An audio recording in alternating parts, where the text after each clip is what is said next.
나누고자 하는 거는 되게 제가 파라과이 선교사로서 그 파라과이 상황을 나누고자 합니다. 이제 아시다시피 저는 선교 아빠고요. 선교가 저보다 더 많이 알려져 있는 것 같더라고요 보니까. 그래서 선진이가 아빠는 뭘 거기 가포교에 가도 아빠는 대해서 몰라도 선진이 아빠라 그러면 알 거라고 그렇게 얘기를 하더라고요. 예. 파워포인트 준비됐나요? 예.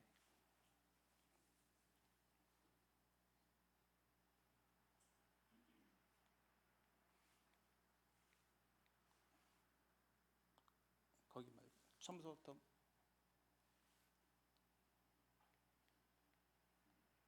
그게 처음이 아닌데요.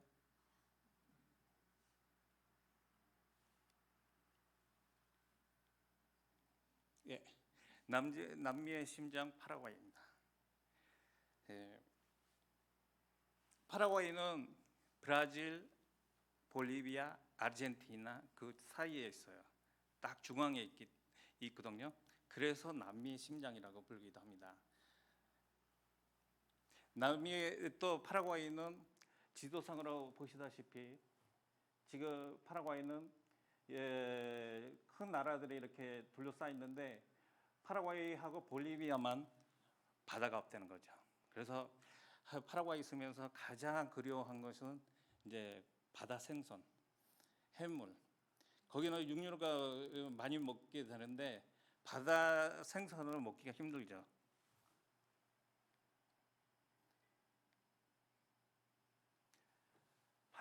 이게 면적은 한반도 1.8배 정도 되고요.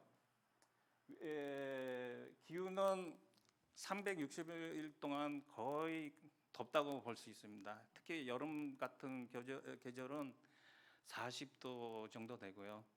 뭐 아스팔트 길에 나가면 한 50도 정도 되는데 지금 파라과이는 반대로 여기는 지금 여름이잖아요. 거기는 지금 겨울인데도 반팔 입고 다녀요. 추울 때가 있지만은 며칠 안 되고 거의 뭐 겨울에도 반팔 입고 다니고 그리고 계속 뭐 에어컨을 갖다가 계속 24시간 정도 틀을 정도로 많이 덥습니다.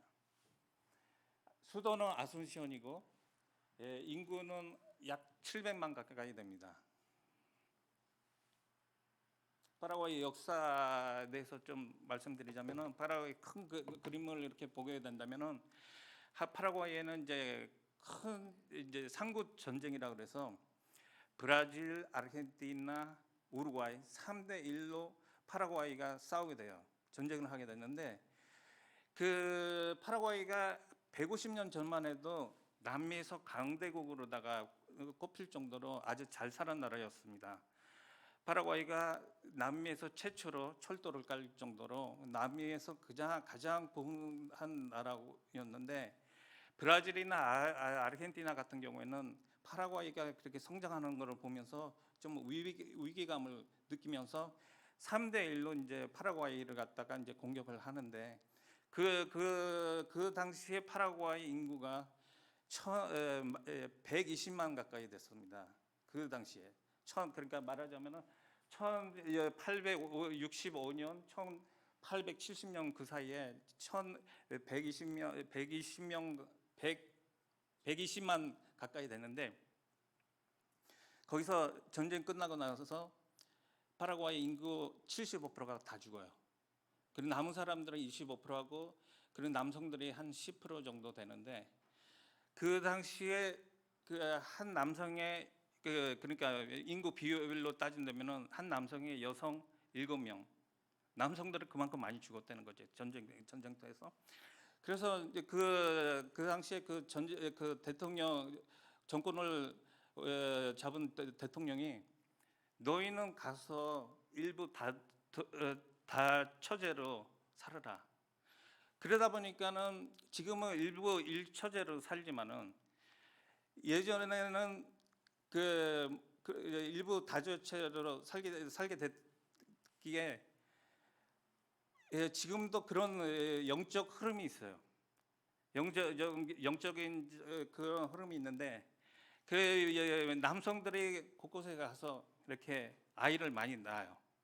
그런데 이제 파라과이 같은 경우에는 캐톨릭 국가잖아요. 그러다 보니까 낙태들을 안 해.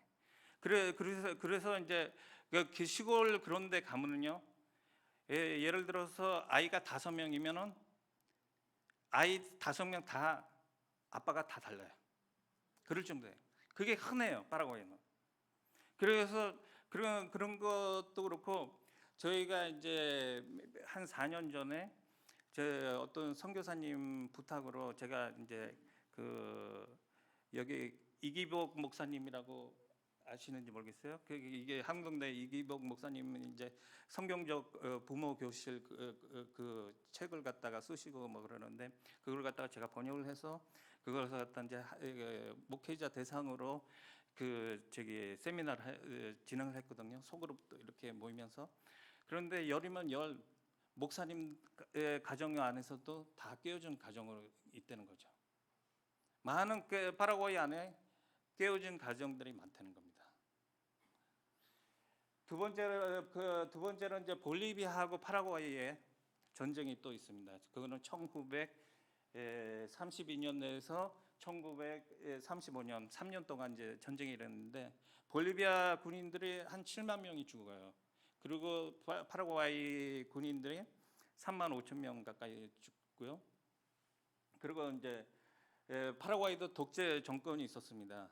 35년 동안 독재 정권이 있었는데, 그 파라과이가 한 70년대, 80년대 독재 정권 때문에 파라과이가 발전하지를 못해요.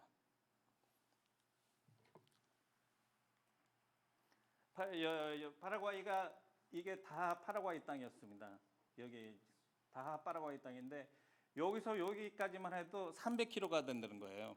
300km 되고 이게 1000km 정도 되는데, 지금으로 따지면 파라과이가 한반도 약 한 3배 정도로 컸었는데요. 지금 여기는 지금 아르헨티나, 브라질 땅인데, 지금 세계에서 그 관광지로 알려지는 이과수 폭포, 그게 예전에 다 파라과이 땅이었습니다. 지금은 바로 브라질 폭포로 가려면 파라과이 국경을 넘어가야 돼요. 그게 옛날에 다 파라과이 땅이었는데, 그거 돈을 줘야 돼. 한 35불 US 달러 35불 내고선 그 폭포를 1시간 이렇게 보는데요. 그게 예전에 다 파라과이 땅이었다는 거죠. 브라질하고 아르헨티나, 그러니까 이 폭포가 얼마나 큰지 아르헨티나 쪽으로 들어가는 데가 있고 브라질 쪽으로 들어가는 거 있어요. 저기 카나다의 그 나야가라 폭포 보신 분들 계시는지 모르겠지만은, 카나다에서 보신 분들이 파라과이, 그러니까 이과수 폭포를 보신 분들 하는 얘기가 비교가 안 된다는 거죠. 이게 진짜 어마어마한 그 폭포예요. 어마어마한 폭포예요. 1시간 이거를 다 보려면은 브라질 쪽만 해도 1시간 정도 걸어서 이렇게 봐야 돼요.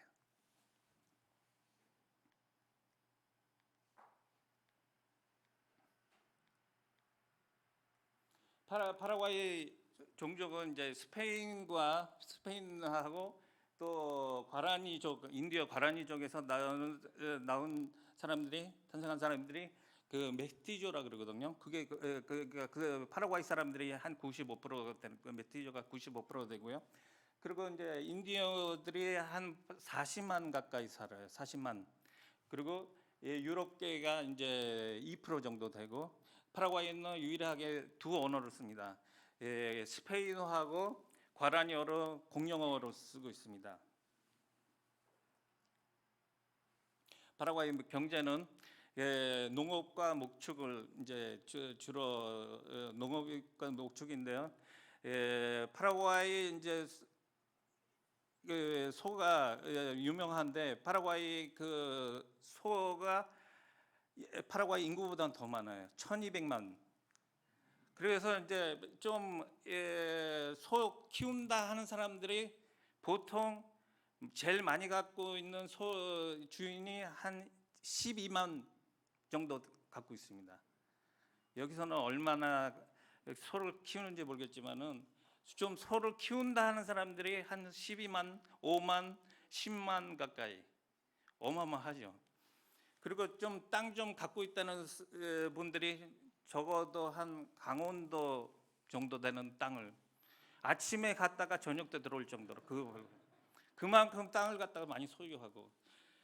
예. 그리고 이제 파라과이 이제 또 경제 부분에서는 이제 수력 발전소인데요. 그 브라질하고 파라과이하고 이제 수력 발전소를 건설한 게 이제 이타이푸 댐이라 그러는데, 그게 이제 그 댐에 20개 터빈이 들어가요. 근데 파라과이에 소모하는 에너지가 한 두 터빈만 해도 충분하다 그러는데, 나머지는 이제 브라질한테 이제 수출하는 거예요, 에너지를, 전기를. 그런데 이제 그 파라과이 그 지도자들이 그것을 갖다 아주 싼 값에 브라질한테 파는 거예요. 그런데 국민들은, 파라과이 백성들은 전기세를 비싸게 내고 있어요. 저희도 전기세를 내지만은 그 에너지 국가면 그만큼 또 싸야 되는데 반대로 비싸게 내고. 단 파라과이 그 정치인들은 점점 부자 되고, 그 권력에 올라가면은 점점 부자가 되고. 그래서 지금 빈부격차가, 그 중상층은 보기 힘들고 빈부격차가 그 어마어마하게 심화되는 거죠.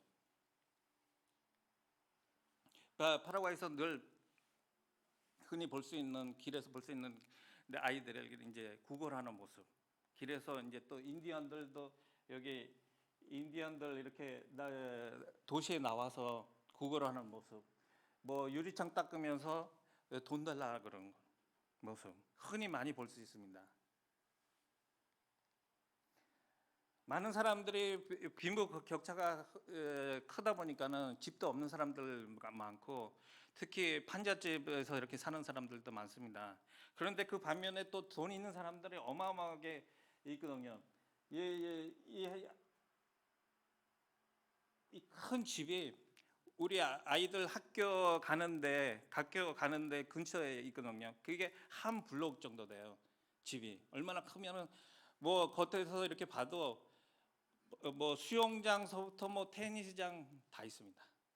그 엄청 큰 집에 차만 한 6대 정도 이렇게 보이는 것만, 겉에서 보이는 것만 있는 사람들 어마어마하게 있고, 그 한 5% 정도 그 부자들이 파라과이 경제를 갖다 다 움직인다는 거죠.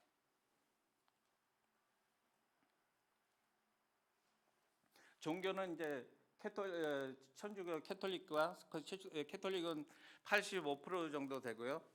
개신교는 8%, 이단 한 2% 정도 되는데, 요즘 지금 한국에 있는 이단 다 들어가 있습니다. 뭐 신천지, 구원파, 하나님의 교회, 네, 하나님의 교회, 뭐 통일교, 속담 다 들어가 있습니다. 그런데 이제 요즘 그 구원파 같은 경우에는 이제 그 대상들을 갖다가 이제 젊은 대상을 갖다가 이제 이렇게 타깃을 하는데, 특히 요즘 한국에 유행하는 그 K-팝 있잖아요.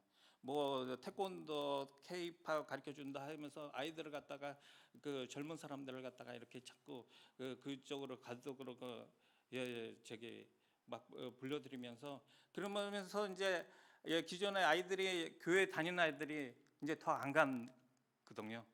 그래서 이제 그런 부분에서도 많이 기도 부탁드립니다. 여기는 이제 100년 된 교회인데, 미국 선교사님들이 세운 교회인데요. 100년이 됐어요. 100년이 됐는데 미국 선교사님들이 떠나고 나서는 교회가 발전보다도 침체되고 유지하지를 못하는 그런 상황이 있습니다. 파라과이 교회가. 파라과이는 그 12월 8일 되면은 성모 마리아의 날이라 그래서 공휴일이에요, 그날은. 그래서 이제 파라과이에서 그 카고페라는 곳에 사람들, 그 큰 성당이, 아주 대성당이 있는데, 그 파라과이 사람들은 주로 그 미사나 뭐 주일날 이렇게 미사 드리러 가는 법이 없어요. 그런데 꼭 1년에 한 번 정도는 그 까꾸페라는 성당을 거기에 성모 마리아한테 빌리러 가는 거예요. 한 해를 잘 보내게 해달라, 또 축복해달라는 소원을 빌으려고 가는 거예요. 그것도 그냥 버스 타고 가는 게 아니라 그것도 그것도 여름철에 40도 이상 되는 그 더위에 애들을 안고 걸어가는 거예요.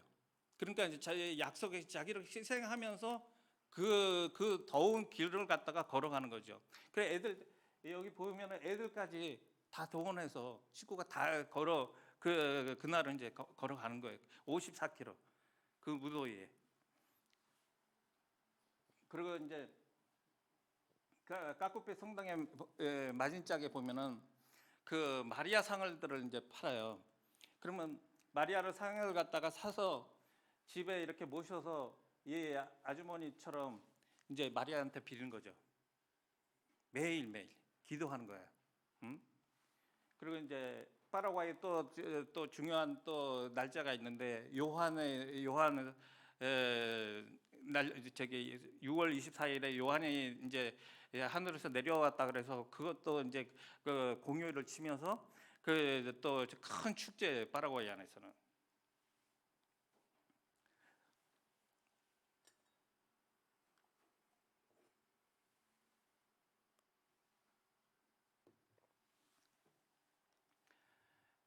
저희 사역에 대해서 이제 잠깐 말씀드리자면은 파라과이는 이제 경제적 어려움 때문에 많은 교회가 사실 교회도 그렇고 목사님들은 첫째 사례비가 없습니다. 한 95% 목사님들이 직업을 갖고 있어요. 직업을 갖고 있는데 그 직업도 이제 다양하죠. 뭐 변호사도 계시고 또 경찰, 군인, 핸드폰 수리하시는 분, 뭐 운전 기사로 계시는 분, 버스 기사, 뭐 목수, 또 페인터 하시는 분, 다양한 직업을 갖고 있는데 많은 분들이 그렇게 이제 직업을 갖고 있다 보니까는 첫째는 새벽 기도가 없다는 거고요. 두 번째로는 이제 신방을 갖다가 할 수 없고요. 세 번째로는 이제 교회에서 뭐 제자 훈련이나 제자 양육 뭐 이렇게 할 수 없는 상황이에요. 파라과이 상황이. 그 부흥하는 교회들은 이제 아주 큰 대형 교회도 있어요. 파라과이 한국 못지않게 대형 교회도 있지만 그 대형 교회는 이제 교회에서 이제 사례비가 있지만은요. 대부분 많은 교회들이 목사님들이 이제 일을 하다 보니까는 그 사실 그 집중적으로 목회를 할 수 없는 상황이 있습니다. 그래서 이제 저희가 처음에 제가 이제 2006년도에 파라과이 선교사로 제주 열방대 그러니까 예수전도단 한국 예수전도단에서 파송으로 제가 파라과이에 가서 선교사로 이제 갔는데 처음에 가서 이제 하는 교회들을 갖다가 방문하면서 거기 이제 거기에 계시는 그곳에 계시는 목사님들과 교제하면서 그러면서 하나 기도하는 가운데 하나님이 주신 마음은 그렇더라고요.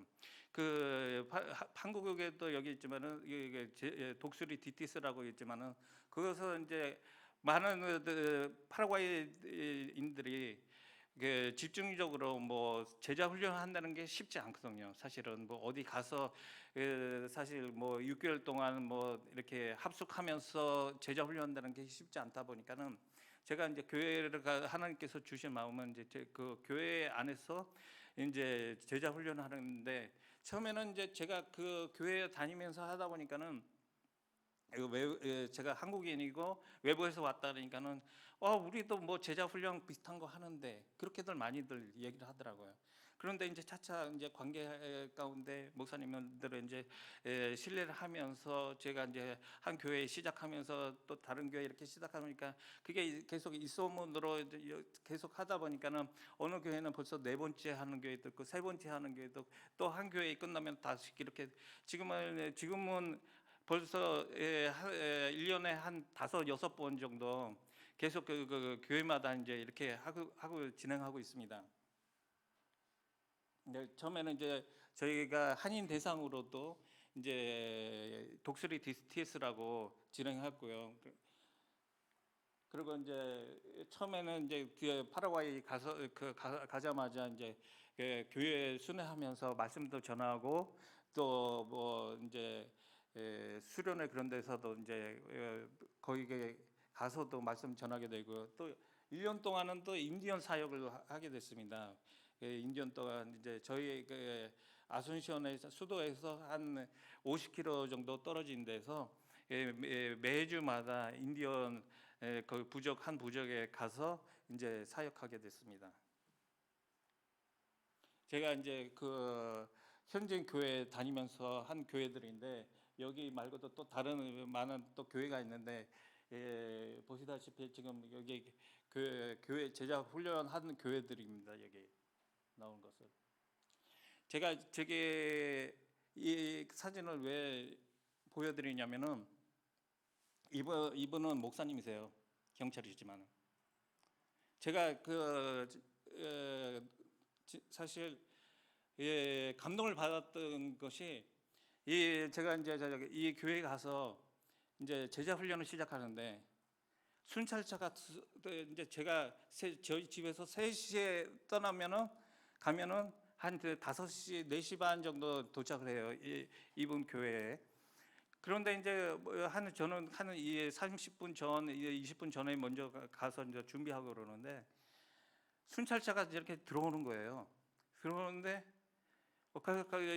순찰차가 들어오니까는 누구 잡으러 왔나 하고선 봤더니 목사님이 내리시더라고요. 목사님이 내리시는데 뭐 양복 입는 상태도 아니고 그냥 일하는 곳에서 바로 왔기 때문에 그 경찰복에 있는 상태 그대로 또 그 상태로 이제 출석을 부르기 시작하는 거예요. 목사님이 경찰복 입고 그러면서 이제 진행하는 가운데 어떤 좀 형제님이 계시는데 좀 인상이 조금 그러세요. 그런데 그 목사님이 하시는 말이 저분은 옛날에 도둑놈이었다고 그렇게 얘기를 하시더라고. 그런데 하나님을 믿기 시작했다고. 그 전도를 하면서 하나님 믿기 시작하다. 그 사실 제가 계속해서 이분하고 이제 교제하고 그러는데 사실 이분은 사실 교회에서 사례비가 없어요.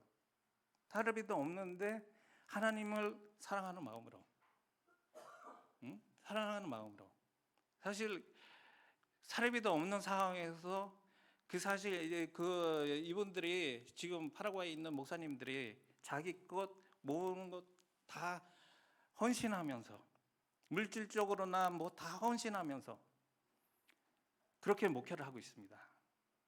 사실 제가 지금 10년 만에 나왔는데 이제 10년 만에 나왔는데 이번에 나온 계기도 목포 사랑의 교회 행복 세미나라는 게 있었어요. 오자마자 그 세미나 참석하는데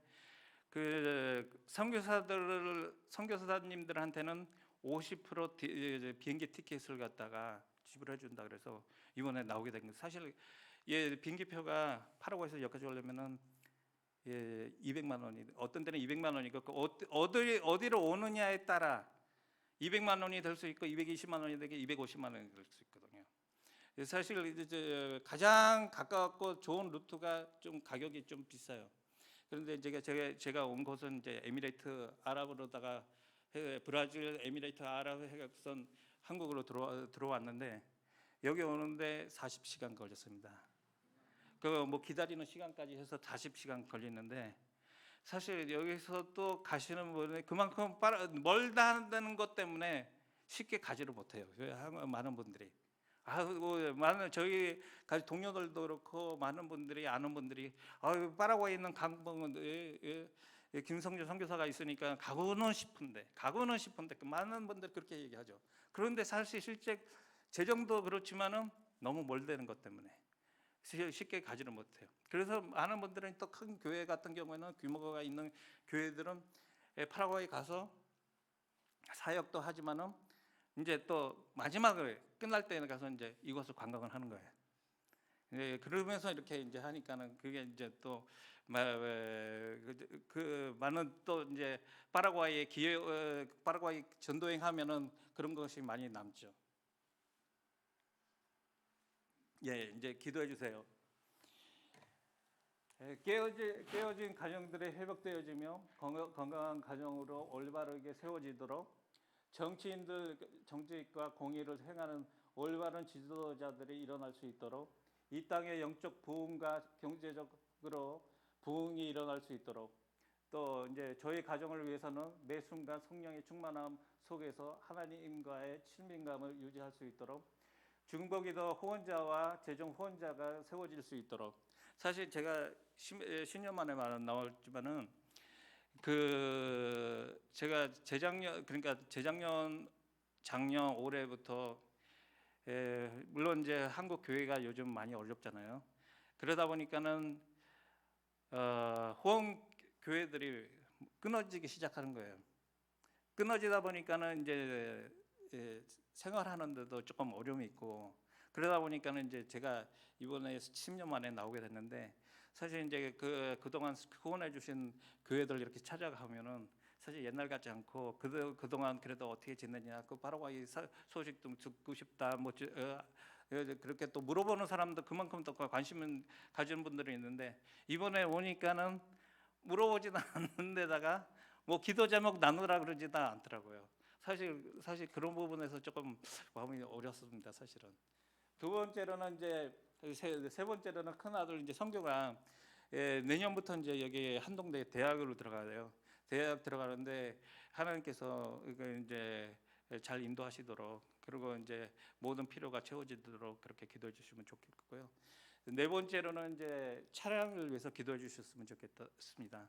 저희가 이제 파라과이 가자마자 이제 지금까지 3번이나 이제 중고차를 샀는데 파라과이는 길이 좋지 않아요. 한국처럼 이렇게 잘 포장돼 있고 그렇지 않기 때문에 보면은 길이 돌길도 있고 뭐 흙길도 있다 보니까는 많은 이제 파라과이에서 선호하는 차들이 주로 이제 SUV 차들인데 왜냐면 길들이 너무 안 좋아서 그런데 이제 저희가 이제 3년 전에 어느 지사님이 미국을 가시면서 이제 저희한테 저희 차 문제 때문에 고생하는 거 알면서 저희한테 우리 싸게 줄 테니까 자기네 차 사라고 그래 갖고서 이제 차를 샀어요. 그분이 가신 지 한 달도 안 되는데 차가 망가지기 시작하는데 지금 뭐 매주마다 공과금 나가듯이 나가는데 저희 팔리지도 않고 또 그 수리하자니 그러니까 어떤 때는 이제 그 사역지를 가야 되는데 차가 그냥 쓰니까 그럴 때는 좀 너무 힘들더라고요. 또 간혹 가다가 이제 애들은 이제 한국처럼 이렇게 파라과이는 교통수단이 잘 되지가 않아요. 애들을 갖다가 태우고 가고 태우고 와야 될 상황이에요. 뭐 전철도 없고 첫째는 뭐 그러다 보니까는 이제 어떤 때는 애들을 갖다가 태워주러 갈 때 차가 서갖고서 꼼짝 못할 때 그럴 때는 이제 진짜 힘들죠. 그래서 이제 계속해서 기도하는 것은 이제 하나님께서 구하는 것은 이제 차량인데 이런 기도 제목을 갖다가 보시고 좀 기도해 주셨으면 감사드리겠습니다. 예.